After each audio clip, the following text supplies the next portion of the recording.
بصل، لحمة بعضمه،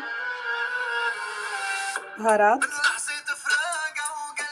فريكة منقوعة، بهارات مطحونة، كاري، فلفل، ماجي، شوية بهارات مندي، شوية بهارات كبسة، شوية 7 بهارات. كلها هي خلطة تعطي طعمة ونكهة غير شكل. طنجرة على النار، مقدار معلقة أكل زيت، وكمان معلقة سمنة نحطها معها لحتى تذوب. ننزل اللحمة نحمصها شوي. هاي طريقة سريعة مشان الوقت وتوفير يعني شوية غاز للي يعني شوي من الغاز. نحطها على اللحمة، طبعا نكون غسلناها شوي مشان الدم ينزل منها. نحطها ونحمرها شوي، نقلبها بالزيت والسمنة شوي.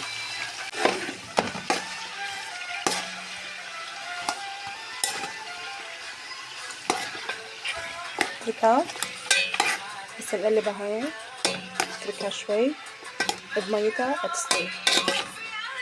هاي مية بتخليها تستوي تصير شغلة غير شكل. نغطيها نتركها بهذا الشكل على نار هادية مشان تستوي. هي اللحمة هيك نحط لها كاسة مي دافية ونتركها تستوي على مهلة. هلا بعد ما نشفت المي نحط البصل، نوصل شوية بصل، طبعا رشة ملح. هلا بنحط هدول البهارات معهم بنحركهم.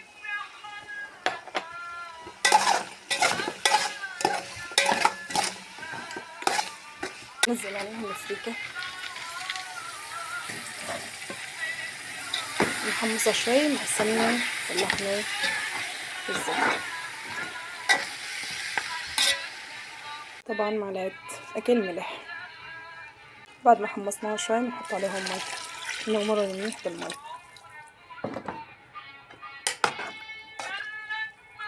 يعني هيك لازم يكونوا غمرهم كاسة ونص زيادة.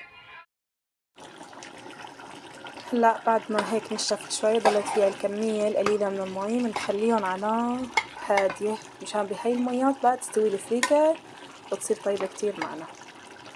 هلا احنا كل شوي بنجي بنقلبها شوي حتى لو تركناها على نار هادية مشان شو الفريكة تاخد كل مي تنشف تصير عنا طيبة كتير. معلش بخار كتير.